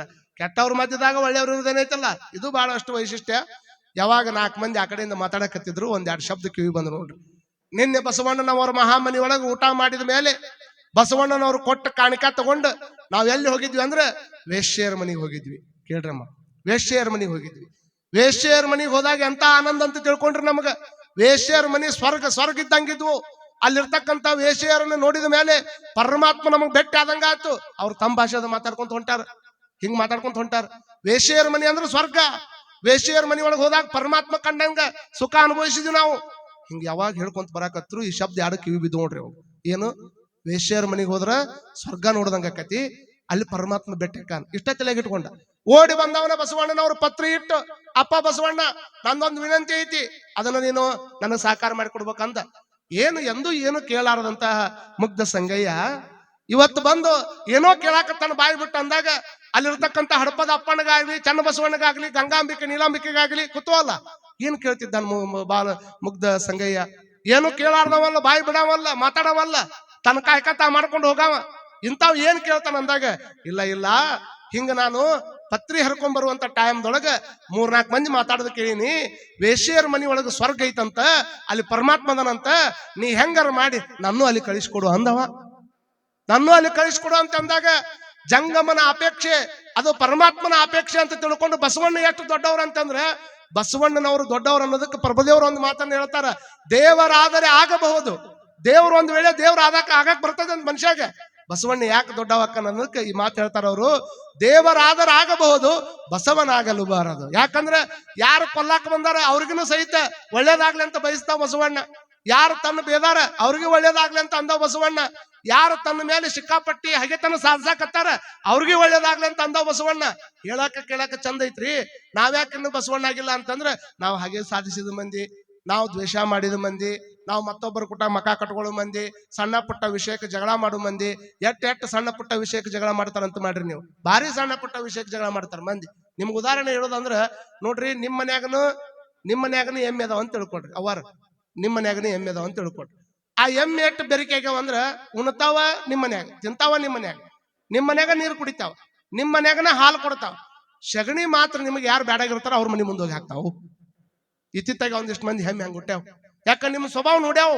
ನೀವು ಅವ್ರು ಬ್ಯಾಡಾದವ್ರ ಮನೆ ಮುಂದೆ ಸುಮ್ಮನೆ ಹೋಗಂಗಿಲ್ಲ. ನೀವು ಕಾಲು ಕೆದರ್ದಂಗ್ ಮಾಡೋದು, ಕ್ಯಾಕರ್ಸ್ ನೋಡ್ದಂಗ್ ಮಾಡೋದು, ಇಲ್ಲ ಉಗುಳ್ದಂಗ್ ಮಾಡೋದು. ನಿಮ್ ಕುಟ ನೋಡಿ ಬಹುತೇಕ ಇವ್ರು ಅವ್ರಿಗೆ ಆಗಂಗಿಲ್ಲ ಅಂತ ತಿಳ್ಕೊಂಡು ಅವ್ರ ಮನೆ ಮುಂದೆ ಹೋಗಿ ಸಗಣಿ ಹಾಕ್ತಾವು. ಒಂದ್ ಎಮ್ಮೆ ಹಂಗ ಮಾಡ್ತ ನೋಡ್ರಿ. ಹಿಂಗ ನೀರು ಕುಡಿದು ಸೊಪ್ಪಿ ತಿಂದು ಹಾಲು ಕೊಟ್ಟು ಹೋಗ್ಬೇಕಾದ್ರೆ ಸಗಣಿ ಇವ್ರ ಮನೆಗೆ ಹಾಕ್ಬೇಕಿಲ್ಲ. ದಿವಸ ಇವ ಯಾರ ಮನೆ ಮುಂದೆ ಕ್ಯಾಕರ್ಸ್ ನೋಡ್ತಿದ್ನಲ್ಲ ಅವ್ರ ಮನೆ ಮುಂದೆ ಹೋಗಿ ಸಗಣಿ ಹಾಕ್ತು. ಸಗಣಿ ಹಾಕಿದ ಕೂಡಲೇ ಆ ಹೆಣ್ಮಗಳಕ್ಕೆ ಏನ್ ಮಾಡ್ತಾಳೆ, ನನ್ನ ಜಗದಾಗ ಬಂಗಾರ ಬಿದ್ರು ನಂದ, ನನ್ನ ಜಗದಾಗ ಸಗಣಿ ಬಿದ್ರು ನಂದ ಅಂತ ಒಂದು ಬುಟ್ಟಿ ತಗೊಂಡು ಅಕ್ಕಿ ಹೊರಗೆ ಬಂದಾಳ. ಈ ಹೆಣ್ಮಗಳು ಹಾಕಿದ್ ಎಮ್ಮಿ ನಂದ ಐತದ, ನಿನ್ನ ಜಗದಾಗ ಬಿದ್ರೇನು ಮತ್ತೊಬ್ಬರ ಜಗದಾಗ ಬಿದ್ರೇನ, ನನ್ನ ಎಮ್ಮಿ ಸಗಣಿ ಹಾಕೈತಂದ್ರ ಈ ಸಗಣಿ ನಂದ ಅಂತ ಅಕ್ಕಿನ ಒಂದು ಬುಟ್ಟಿ ತಗೊಂಡು ಹೊರಗೆ ಬಂದಾಳ. ಕರೆ ಹೇಳ್ರಿ, ಇದು ಬಾಳ ಚಂದ ನೆಲೆಯಾಗಿ ಇಟ್ಕೋಬೇಕು. ಎಲ್ಲಾರು ಹೇಳ್ಬೇಕಯ್ಯವ, ನೀವು ಎಮ್ಮಿ ಚಲೋನೋ ಮನುಷ್ಯರು ಚಲೋ ರೀ? ಅವರ ನಿಮ್ಗ ಕೇಳಾಕತ್ತೀನಿ ನಾನು, ಅವರ ನಿಮ್ನ ಕೇಳಾಕತ್ತೀನಿ, ಎಮ್ಮಿ ಚಲೋ ಅಂತಿರೋ ಮನುಷ್ಯರು ಚಲೋ ಅಂತಿರೋ? ವಿಚಾರ ಮಾಡ್ಕೊಳ್ರಿ. ಯಾವಾಗ ಎಮ್ಮಿ ಸಗಣಿ ಹಾಕಿ ಮುಂದೆ ಹೋಗೈತದ, ಸಗಣಿ ಹಾಕಿ ಮುಂದೆ ಹೋಗೈತಿ. ಇವ್ರು ಸಗಣಿ ಸಂಬಂಧ ಈ ಬುಟ್ಟಿ ತಗೊಂಡು ಇವ್ರು ಹೊಡೆದ್ರು, ಈ ಬುಟ್ಟಿ ತಗೊಂಡು ಇವ್ರು ಹೊಡೆದ್ರು. ಎರಡು ಬುಟ್ಟಿ ಹೊಡ್ಕೊಳ್ಳೋದನ್ನು ನೋಡಿ ಅವನೋ ಒಬ್ಬವ, ಇವ್ರಿಬ್ರು ಆಕಿನ ಗಂಡ ಈಕಿನ ಗಂಡ ಒಂದ ಹೊಲ ಕೆಲಸ ಮಾಡಕತ್ತಿದ್ರು. ಓಡಿ ಹೋಗಿ ಹೇಳಿದವ, ಏನ್ರಿ ನಿಮ್ಮ ಹೆಣ್ಮಕ್ಳ ಇಬ್ರು ಜಗಳಾಡಕತ್ತಾರ ಅಂದ್ಕೂಡ್ಲೆ ಯಾಕ ಏನು ಕೇಳ್ಬೇಕಿಲ್ಲ, ಅವನಂಗೆ ಇವ ಹಿಡ್ದ ಇವನಂಗೆ ಅವ ಹಿಡ್ದ ನೋಡ್ರಿ.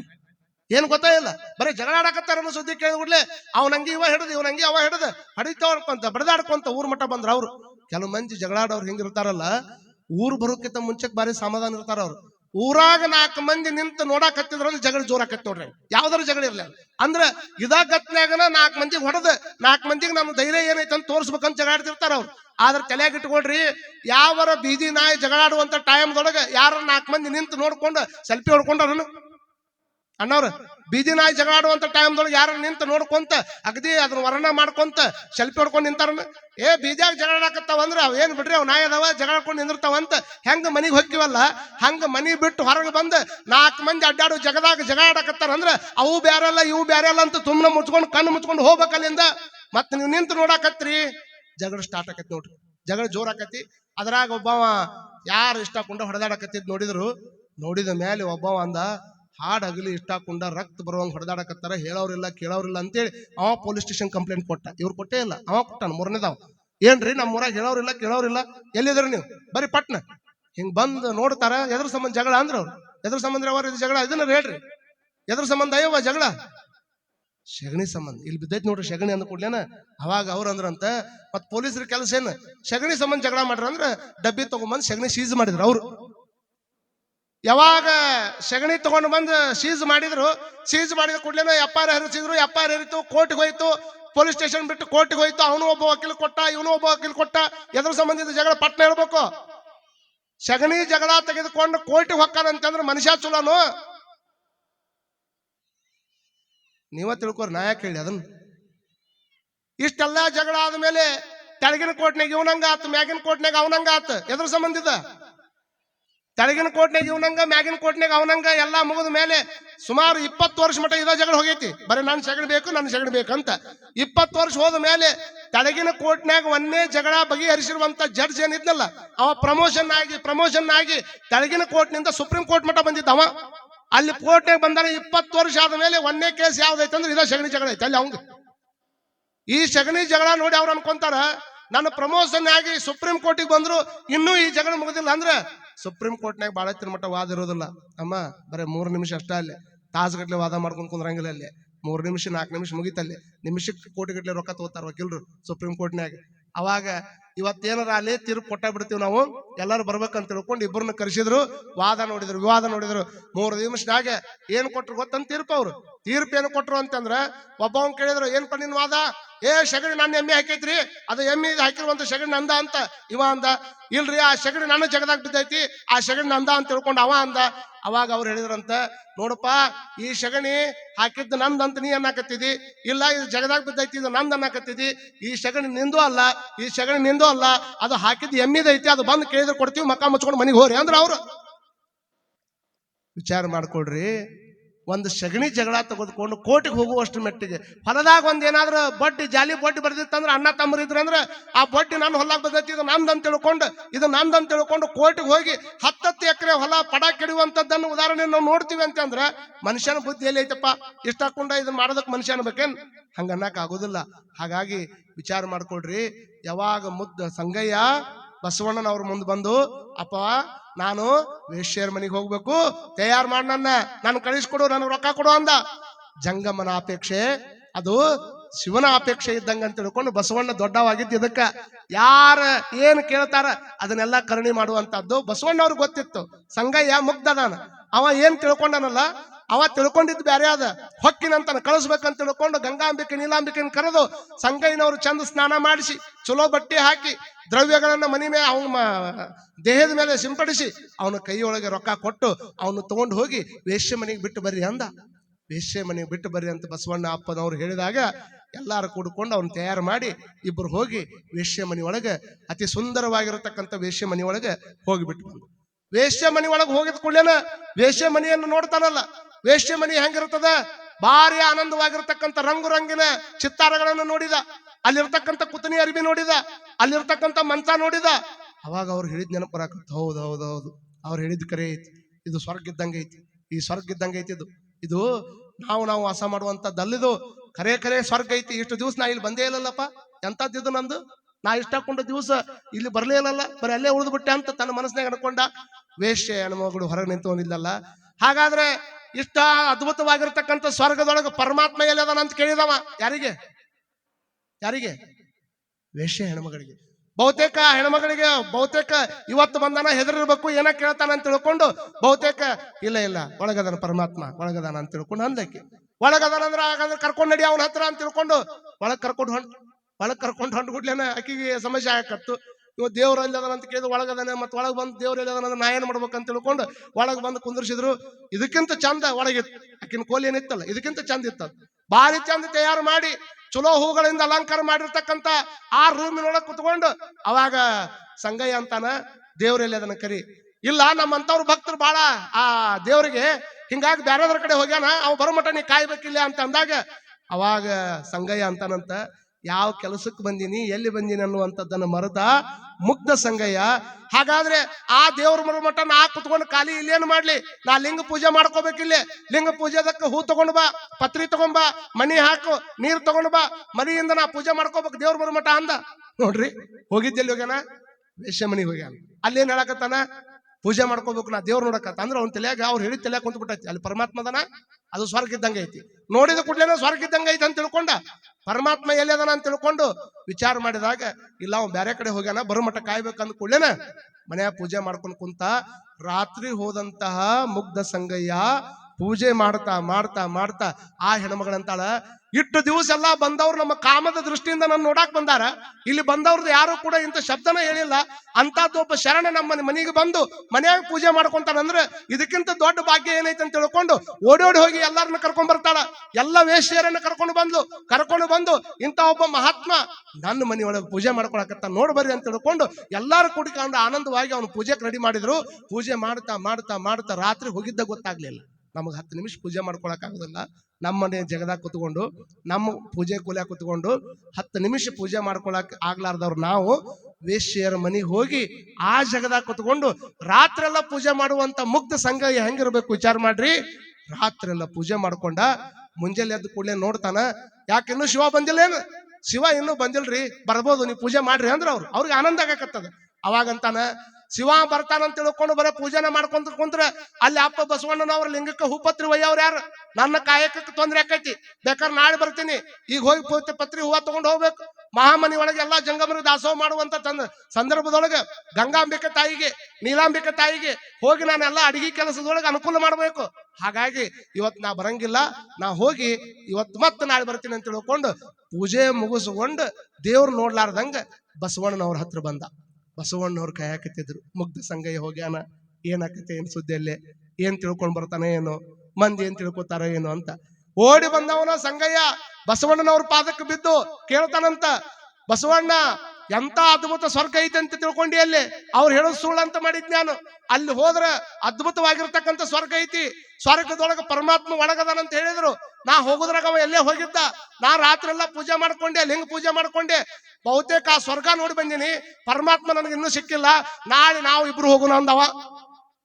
ಯಾರಿಗೆ? ಬಸವಣ್ಣವ್ರಿಗೆ ಅಂತ ನೋಡಿ. ನಾಳೆ ಇಬ್ರು ಹೋಗೋನು, ದೇವ್ರು ನೋಡೇ ಬರೋನು.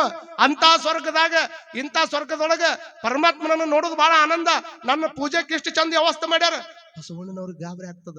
ರಾತ್ರಿ ಎಲ್ಲ ಹೋಗಿ ಪೂಜೆ, ಯಾಕಂದ್ರೆ ಬಸವಣ್ಣನವ್ರಿಗೆ ಗೊತ್ತು, ಹಾವಿನ ಡೊಂಕ ಹುತ್ತಕ್ಕೆ ಸೆಷನ್.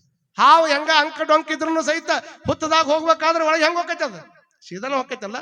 ಹಂಗ ನಮ್ಮ ಶರಣರು ಹೆಂಗ ಇದ್ರು ಸಹಿತ ನೋಡೋದಕ್ಕೆ ಅಂಕ ಡೊಂಕ ಇದ್ರು ಸಹಿತ ಅವ್ರದ್ದೆಲ್ಲ ಎದ ಕಡೆ ಇರ್ತದ ಅಂದ್ರೆ ಪರಮಾತ್ಮನ ಕಡೆನ ಒಲವು ಇರ್ತದ ಅನ್ನೋದು ಬಸವಣ್ಣವ್ರಿಗೆ ಗೊತ್ತಿತ್ತು. ಯಾವಾಗ ಗೊತ್ತಿತ್ತು ಅವಾಗ ಎಲ್ಲಾರು ಬಂದು ನೀಲಾಂಬಿಕೆಗೆ ಹೇಳ್ತಾನ, ನೀಲಾಂಬಿಕೆ ಗಂಗಾಂಬಿಕೆ ನೋಡ್ರಿ, ಮುಗ್ಧ ಸಂಗಯ್ಯನವರು ವೇಷಿ ಮನಿ ಒಳಗೆ ಹೋಗಿ ಪೂಜೆ ಮಾಡ್ಕೊಂಡು ಬಂದಾರಂತ. ಕಳಿಸ್ಬೇಕಾದ್ರೆ ಮಕ್ಕ ಒಂಥರ ಮಾಡಾಕತ್ತಿದ್ರಿ, ಅಲ್ಲಿ ಹೋಗಿನೂ ಸಹಿತ ತನ್ನ ಧರ್ಮ ಬಿಟ್ಟಿಲ್ಲ, ಅವ್ರ ಮನೆಯಾಗ ಪೂಜೆ ಮಾಡ್ಕೊಂಡ್ ಬಂದಾನ ಮುಗ್ಧ ಸಂಗಯ್ಯ ಅಂತ ಹೇಳಿದ್ರಾಗ ಹಡಪದ ಅಪ್ಪನ ಓಡಿ ಬಂದು, ಅಪ್ಪ ಬಸವಣ್ಣವ್ರ ದೊಡ್ಡ ಆಘಾತ ಆಗೈತ್ರಿ ಅಂದವ. ದೊಡ್ಡ ಆಘಾತ ಆಗೈತೆ ಅಂದಾಗನ, ಏನಪ್ಪಾ ಮುಗ್ಧ ಸಂಗಯ್ಯ ಏನಾರ ಅಂತಿಂತದ್ ಏನ್ ಮಾಡಿ ಬಂದಾನೋ, ಯಾರಿಗೆ ಏನಂದು ಬಂದಾನೋ, ಏನಾಗೈತಿ? ಏನಿಲ್ಲ, ನಮ್ಮ ಕಲ್ಯಾಣದೊಳಗಿರ್ತಕ್ಕಂಥ ಆ ಕಡೆ ಇರತಕ್ಕಂಥ ಎಲ್ಲ ವೇಶ್ಯರು ಬಂದು ನಿಮ್ಮ ಮಹಾಮನೆಯ ಅಂಗಡದೊಳಗೆ ಬಂದು ನಿಂತಾರ. ಮಹಾಮನೆ ಅಂಗಳದೊಳಗೆ ಬಂದು ನಿಂತಾರ ಅಂದ್ಕೂಡ್ಲೇನ ಅಪ್ಪ ಬಸವಣ್ಣನವ್ರಿಗೆ ಒಂಥರ ಗಾಬರಿ ಆಗ್ತದ. ಹೋಗಿ ಹೊರಗೆ ನಿಂತು ನೋಡ್ತಾರ, ಎಲೆ ಅವ್ವ ಗಳಿರ ಎಲ್ಲರಿಗೂ ಶರಣು ಶರಣಾರ್ಥಿ. ಎಲ್ಲಿಯವರೆಗೂ ಯಾವ ವೇಷ ಹೆಣ್ಮಕ್ಳು ಇಂಥ ಶಬ್ದವನ್ನ ಕೇಳಿರಲಿಲ್ಲ. ಇಂಥ ಶಬ್ದವನ್ನು ಕೇಳದೇ ಇರತಕ್ಕಂಥ ಟೈಮ್ದೊಳಗೆ ಅಪ್ಪ ಬಸವಣ್ಣನವರು ಪ್ರಧಾನಮಂತ್ರಿ ಆದಂಥವರು, ಅನುಭವ ಮಂಟಪವನ್ನು ರಚನೆ ಮಾಡಿದಂಥವ್ರು, ಅಲ್ಲಿವರೆಗೂ ಯಾವತ್ತು ನೋಡದೇ ಇರತಕ್ಕಂಥ ಅಪ್ಪ ಬಸವಣ್ಣನವರು ಹೊರಗೆ ಬಂದು ಎಲ್ಲ ವೇಷೆಯರಿಗೆ ಎಲೆ ಅವ್ವಗಳಿರ ಎಲ್ಲರಿಗೂ ಶರಣು ಶರಣಾರ್ಥಿ ಅಂದಾಗ ಅಲ್ಲಿ ಬಂದಿರತಕ್ಕಂಥ ಸಾವಿರಾರು ವೇಷೆಯರು ಅಪ್ಪ ಬಸವಣ್ಣ ನಮಗೆ ತಾಯಿ ಅಂದಾನಂದ್ರೆ ನಮ್ಮ ವೃತ್ತಿಯನ್ನ ಬಿಟ್ಟು ಶರಣ ಧರ್ಮ ಪಾಲನೆ ಮಾಡ್ಬೇಕಂತ ತಿಳ್ಕೊಂಡು ತಮ್ಮ ವೃತ್ತಿಯನ್ನ ಬಿಟ್ಟು ಶರಣ ಧರ್ಮ ಪಾಲನೆ ಮಾಡೋದಕ್ಕೆ ಬಂದ್ರು. ನಮ್ಮ ನಾಡಿನೊಳಗಿರ್ತಕ್ಕಂಥ ಪುನ್ನಾಂಗಿಯರನ್ನಾಗಿ ಮಾಡಿರ್ತಕ್ಕಂಥ ದೊಡ್ಡ ಕೀರ್ತಿ ಅದು ಅಪ್ಪ ಬಸವಣ್ಣನವರಿಗೆ ಸಲ್ಲುತ್ತದೆ. ಎಷ್ಟು ವಿಚಾರ ನೋಡ್ರಿ. ಅವತ್ತಿನ ಕಾಲಕ್ಕೆ 12,000 ಜನ ವೇಶ್ಯೆಯರನ್ನ ಶರಣ ಧರ್ಮಕ್ಕೆ ತಗೊಂಡ್ಬಂದು ಅವ್ರಿಗೆ ಪುಣ್ಯದ ಬಾಳನ್ನ ಕೊಟ್ಟಿರ್ತಕ್ಕಂಥ ಕೀರ್ತಿ ಅದು ಅಪ್ಪ ಬಸವಣ್ಣನವ್ರಿಗೆ ಸಲ್ಲುತ್ತದೆ. ಒಂದು ಮಾತ ಎಲೆ ಅವ್ವಗಳಿರ ಅಂದಿರುವಂತ ಮಾತನ್ನ ಕೇಳಿದ ಮೇಲೆ ಅವ್ರ ಮನಸ್ಸು ಬದಲಾಯಿಸಿಕೊಂಡು ತಮ್ಮ ವೃತ್ತಿಯನ್ನ ಬಿಟ್ಟು ಅವರು ಪರಿಕರವಾಗಿರ್ತಕ್ಕಂಥ ಬೇರೆ ವೃತ್ತಿಯನ್ನ ಆಯ್ಕೆ ಮಾಡಿಕೊಂಡು ಕಲ್ಯಾಣದವ್ರು ಕೆಲಸ ಮಾಡಕತ್ತಿದ್ರು. ಇದು ನಿಜವಾದ ಬಸವಣ್ಣ. ಮುಗ್ಧ ಸಂಗಯ್ಯ ಅವಾಗೆಲ್ಲರೂ ಹಾಡಿ ಕೊಂಡಾಡ್ತಾರ. ತಾನು ಒಬ್ಬ ಹೋಗಿ ಇಲ್ಲಿರತಕ್ಕಂಥ ಅನೇಕ ವಿಟ ಪುರುಷರಲ್ಲಿ ಹೋಗಿ ಬಂದಾರ. ಆದ್ರೆ ಮುಗ್ಧ ಸಂಗಯ್ಯ ಹೋಗಿ 12,000 ಜನಗಳನ್ನ ಕರ್ಕೊಂಡು ಬಂದು ಅವರನ್ನ ಸುಶಿಕ್ಷಿತರನ್ನಾಗಿ ಮಾಡುವಂತ ಕೆಲಸ ಮಾಡ್ಯಾನಂದ್ರೆ ಮುಗ್ಧ ಸಂಗಯ್ಯ ಸಣ್ಣವಲ್ಲ, ಅವ ಬಹಳ ದೊಡ್ಡವ ಅಂತ ತಿಳ್ಕೊಂಡು ಎಲ್ಲರೂ ಹಾರಾಡಿ ಹಂಡಾಡಿ ಆನಂದವಾಗಿ ಆತನನ್ನ ಹೊರಡಾಡಕತ್ತಿದ್ರು. ನಾವು ವಿಚಾರ ಮಾಡ್ಕೊಡ್ಬೇಕು, ಅಂತ ಜಗದಾಗ ಹೋಗಿ ಅಂತ ವ್ಯಕ್ತಿಗಳ ಮನಸ್ಸನ್ನ ಪರಿವರ್ತನೆ ಮಾಡುವಂತ ಅವರಲ್ಲೇ ಇದ್ದು ಚಲೋ ವಾತಾವರಣವನ್ನ ಹ್ಯಾಂಗರ ಮಾಡಿ ಕೆಡಿಸಿ ಹೋಗುವಂತ ನಾವೆಲ್ಲೇ ಇಷ್ಟ ಅವ್ರಿಗೆ ನಮಗಿರ್ತಕ್ಕಂಥ ವ್ಯತ್ಯಾಸ. ಇಂಥ ಟೈಮ್ದೊಳಗೆ ಒಂದ್ಸಲ ಬಸವಣ್ಣನವರು ಸುಮ್ಮನೆ ಹೆಂಗ್ ಕುಂತಿದ್ರು, ತಲೆ ಮೇಲೆ ಕೈ ಇಟ್ಕೊಂಡು ಕುಂತಿದ್ರು. ಯಾಕ? ಬಸವಣ್ಣನವ್ರು ನೋಡಿದ ಕೂಡಲೇ ಚನ್ನಬಸವಣ್ಣವ್ರಿಗೆ ಗೊತ್ತಾಕಿತ್ತು. ಇವ್ರು ಚಲೋತ್ನೆ ಕುಂತಾರಂದ್ರ ಏನೋ ಖುಷಿ ಒಳಗದಾರ, ಯಾಕೋ ಚಿಂತಾಕ್ರಾಂತವಾಗಿ ಕುಂತಾರಂದ್ರೆ ಏನೋ ಸಮಸ್ಯೆ ಆಗ್ಯದ. ಇಂಥ ಟೈಮ್ದೊಳಗೆ ಅವಾಗ ಬಸವಣ್ಣವ್ರು ಕೇಳ್ತಾರಂತ, ಯಾಕಪ್ಪ ಅವ್ರ ಯಾಕೆ ತಲೆ ಮೇಕಲ್ಲಿ ಇಟ್ಕೊಂಡು ಕುಂತೀರಿ, ಯಾಕೆ ಚಿಂತೆ ಮಾಡಕತ್ತೀರಿ ಅಂದಾಗ ಬಸವಣ್ಣವ್ರ ಅಂತಾರ, ಲಕ್ಷದ ಮೇಲೆ 96,000 ಜನಗಳನ್ನ ನಿತ್ಯ ಪ್ರಸಾದ ಮಾಡಿಸ್ಬೇಕಂತ ಸಂಕಲ್ಪ ಮಾಡ್ಕೊಂಡಿನಿ. ಆದ್ರ ಇಲ್ಲಿ ನೋಡಿದ್ರೆ ಬರೀ 1,90,000 ಅಷ್ಟ ಅದಾರ. ಇನ್ನು 6,000 ಮಂದಿ ಜಂಗಮರು ಸಿಗ್ತಾ ಇಲ್ಲ. ಎಲ್ಲಿ ಹೋಗಿ 6,000 ಜಂಗಮರನ್ನ ಕರ್ಕೊಂಡ್ ಬರ್ಬೇಕು?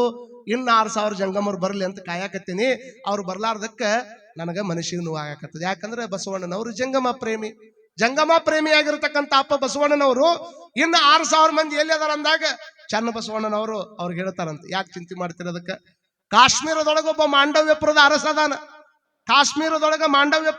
ಅದಾನ. ಅವನ ಹತ್ರ 6,000 ಮಂದಿ ಜಂಗಮರದಾರ. ನಿತ್ಯವೂ ಸಹಿತ ಅವನ ಹತ್ರ ಪ್ರಸಾದ ಮಾಡ್ತಾರ. ನೀವ್ ಹೆಂಗಾರ ಮನಸ್ಸು ಮಾಡಿದ್ರಿ ಅಂದ್ರೆ ವೇಷ ಬದಲಿ ಮಾಡ್ಕೊಂಡು ಹೋಗಿ ಆ ಜಂಗಮರನ್ನ ಕರ್ಕೊಂಡ್ ಬರ್ಬೋದು ಅಂದ. ಅವಾಗ ಅಪ್ಪ ಬಸವಣ್ಣನವ್ರಿಗೆ ಗೊತ್ತಿತ್ತು ಜಂಗಮರನ್ನ ಹೆಂಗ ಕರ್ಕೊಂಡ್ ಬರ್ಬೇಕನ್ನುವಂತ ಅನೇಕ ಕಲೆಗಳು ಗೊತ್ತಿದ್ದು ಬಸವಣ್ಣವ್ರಿಗೆ. 63 ವಿದ್ಯೆಗಳಂತ ಏನದವಲ್ಲ, ಆ 63 ವಿದ್ಯೆಗಳಲ್ಲಿ ಪರಿಪೂರ್ಣವಾಗಿರ್ತಕ್ಕಂಥ ವಿದ್ಯೆಯನ್ನು ಕಲಿತವ್ರು ಅಪ್ಪ ಬಸವಣ್ಣವರು.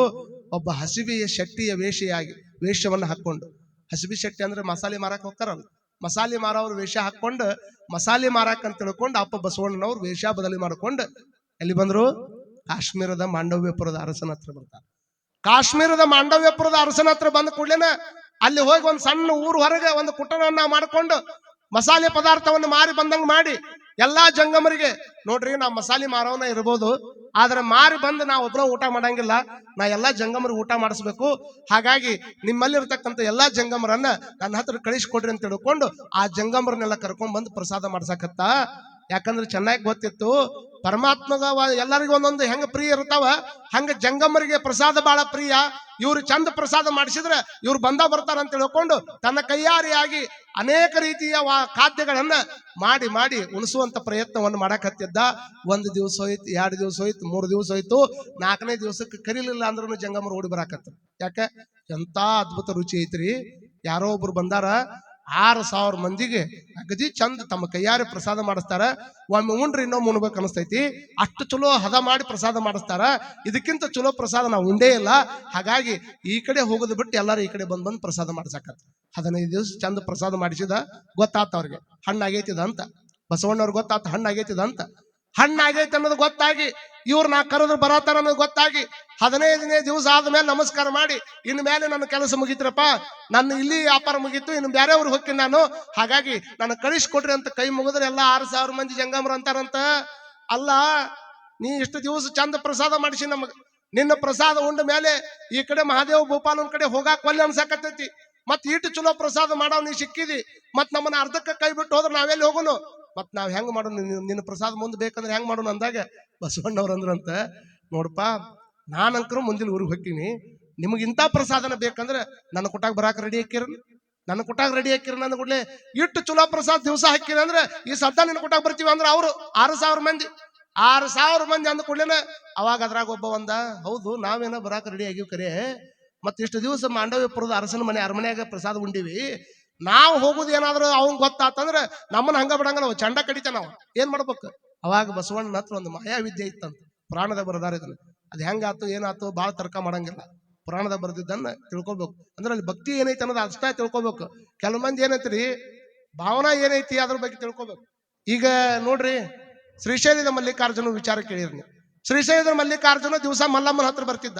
ಮಲ್ಲಮ್ಮನ ಹತ್ರ ಬಂದು ಕುಂದ್ರುವಂತ ಟೈಮ್ದೊಳಗೆ ಮಲ್ಲಮ್ಮಗ ಬಾಳ ಖುಷಿ ಆಕಿತ್ತು.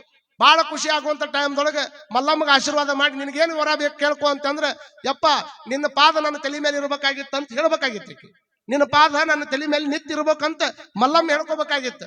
ಆದ್ರೆ ಬಾಳ ಖುಷಿ ಆದಾಗ ಮಾತು ಒಮ್ಮೆ ತೊದಲಿಸ್ತಾವ, ಬಾಳ ಖುಷಿ ಆದಾಗ ಮಾತು ಚಲೋ ಬರಂಗಿಲ್ಲ. ನಮಗ್ ಕೆಲವು ಮಂದಿ ಅಂತಿರ್ತಾರ, ಯಪ್ಪ ನಾವು ಪ್ರಸಾದ ಮಾಡೀವಿ ನೀವು ಊಟ ಮಾಡಿರಿ ಅಂತ ನಮ್ಗೆ ಕೇಳ್ತಾರೆ.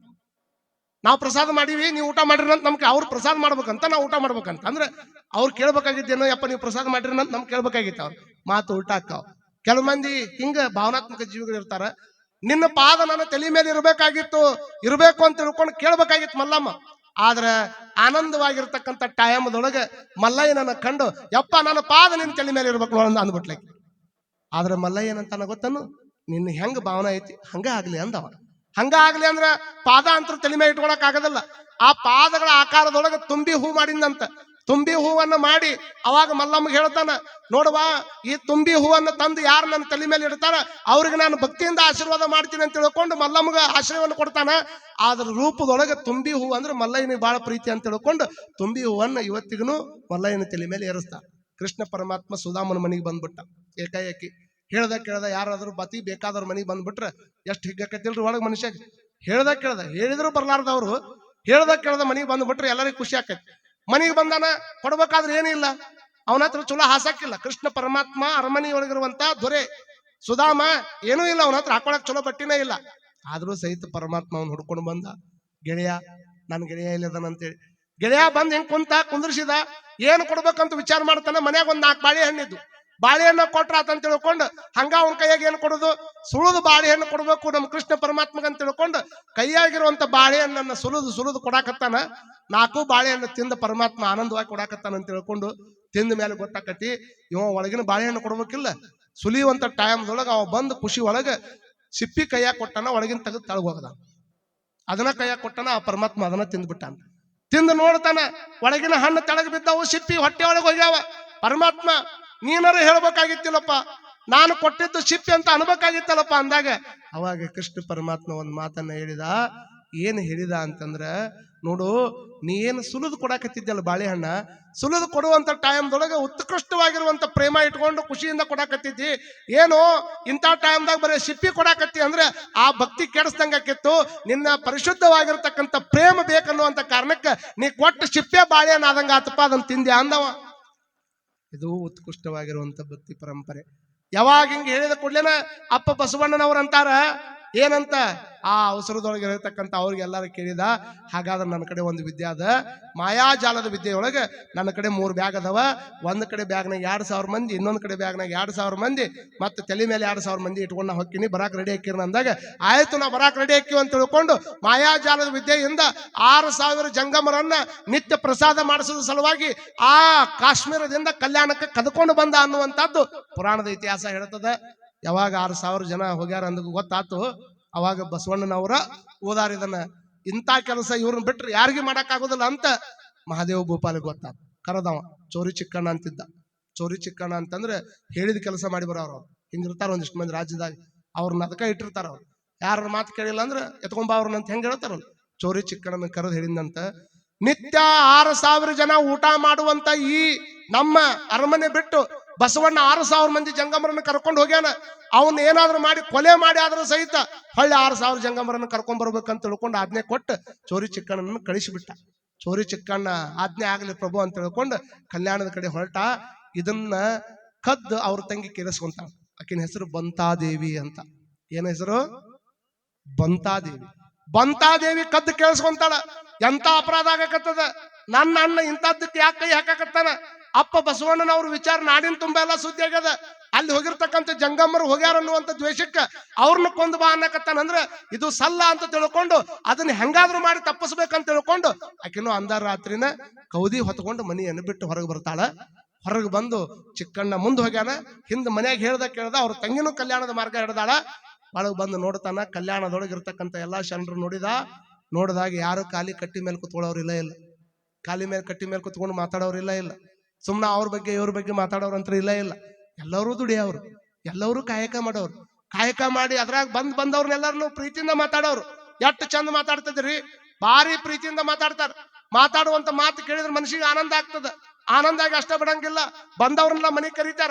ಅಂಬ್ಲಿ ಕುಡಿತಿರ್ನ ಅಂತ ಕೇಳ್ತಾರ, ಅಂಬ್ಲಿ ಕುಡಿತಿರ್ನ ಅಂತ ಕೇಳ್ತಾರ, ಪ್ರಸಾದ ಮಾಡ್ತಿರ್ನ ಅಂತ ಕೇಳ್ತಾರ, ಸ್ನಾನಕ್ಕೆ ರೆಡಿ ಮಾಡ್ಲಿಲ್ಲ ಅಂತ ಕೇಳ್ತಾರ.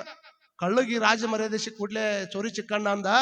ಬಹುತೇಕ ಇಲ್ಲಿ ಬಂದ ಮೇಲೆ ನನಗೆ ಗೊತ್ತಾಕತಿ, ಬಹುತೇಕ ಬಸವಣ್ಣನವ್ರಂದ್ರ ಅಂತಿಂತವ್ರಲ್ಲ, ಅವರು ಮಾನವ ಹೃದಯದ ಪ್ರೇಮಿ ಅದಾರ. ಇಂಥವ್ರನ್ನ ಕೊಂದು ನಾ ಏನು ಮಾಡ್ಬೇಕಾಕತ್ತೆ ಅಂತ ತಿಳ್ಕೊಂಡು ಯಾರನ್ನ ಕೊಂದು 6,000 ಮಂದಿಯನ್ನು ಒಯ್ಬೇಕಂತ ಬಂದಿದ್ದ. ಇವರೆಲ್ಲ ಬಳಗವನ್ನ ನೋಡಿದ ಮೇಲೆ ಮನಸ್ಸು ಹೆಂಗ ಪರಿವರ್ತನೆ ಆಗ್ತದಂದ್ರ ಬಸವಣ್ಣನವರ ವರ್ತನೆಯನ್ನ ಕಂಡು ಚೋರಿ ಚಿಕ್ಕಣ್ಣನ ಮನಸ್ಸು ಪರಿವರ್ತನೆ ಆಗ್ತದ.